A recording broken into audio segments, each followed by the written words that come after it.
who they loved. Indeed. Zoe, thank you. Zoe Conway there in Downing Street. And as Zoe was saying there, we believe that the Prime Minister, Liz Truss, is on her way to Buckingham Palace. She may actually already be there for that meeting with King Charles III. And of course, it is weekly meetings that the Prime Ministers and the serving monarch have. So the first of many, one suspects, between those two people. Let's talk now to Dr. Nigel Fletcher, who's a political historian at the Centre for British Politics and Government. It's good to see you. Thanks for being with us. How important is that weekly meeting, actually, between the serving monarch and the sitting Prime Minister? Well, it's extremely important. I mean, we heard in the VT there Theresa May saying that it's the only meeting that doesn't leak, and it got a laugh, but actually that's not an insignificant thing. Tony Blair also said that as Prime Minister, there's two people you can really talk to. One's the wife and the other's the Queen, was the joke he made.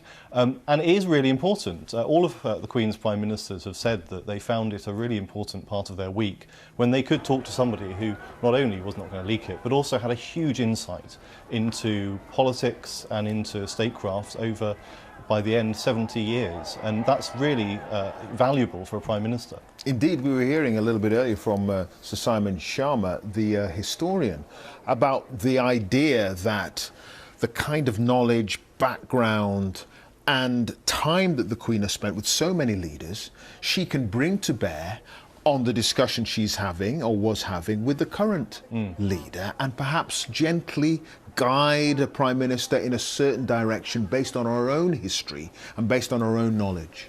Yes, and it's often said that history doesn't repeat itself, but it rhymes. And there will be a lot of things that come up in politics where the Queen, and we again have heard this from Prime Ministers who say she was able to say to them, well, that has happened, do think back, this is not unprecedented, and can give the insight that she had to that.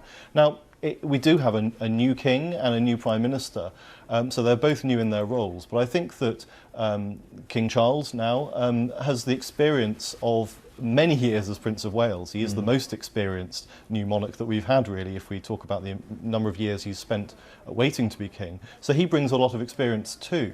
And I think that will be of value to Liz Truss. She will find that a huge source of support and wisdom.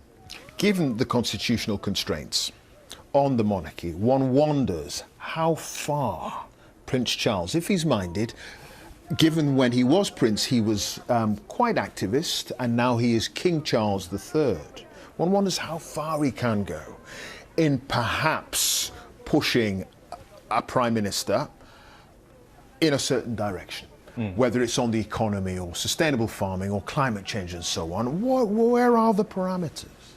Well, I think that he is aware that the role is very different. He's said as much in interviews in the past. It's a huge difference that we have interviews with him, of course. The Queen never gave interviews, and we knew very little about her views during her reign.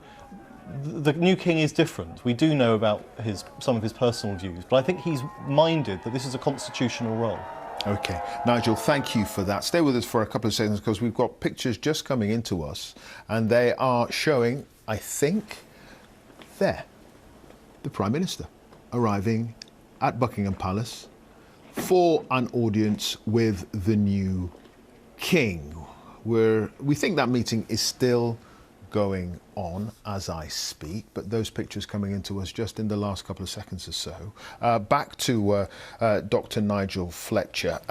Yes, you were saying that Prince Charles, he had a lot of views that he made public. Now, King Charles, where is the barrier when it comes to talking to the Prime Minister and getting his views across? Well, I think he'll be mindful, as the Queen was, of the accepted constitutional norms, which are that the role of the monarch is to be consulted, to encourage and to warn. And I think in private he can do that. He'll be well aware that he can't overstep the mark by making public comments. But certainly I think he will take full use of the opportunity he has to give his views. And that's part of the reason that meetings like the one we're seeing are going to be so important. It is a historic moment we're seeing. The first meeting of the new Prime Minister with the new sovereign, and those are meetings that will take place every week pretty much now from now on. And I think that in all of those meetings there are a huge historical curiosity, because we don't know. It's a bit like Schrodinger's meeting. We don't know what goes on in them. We can imagine there's been dramas written about them and so on. They've been dramatised in The Crown and things like that. But we never know exactly what goes on in those meetings.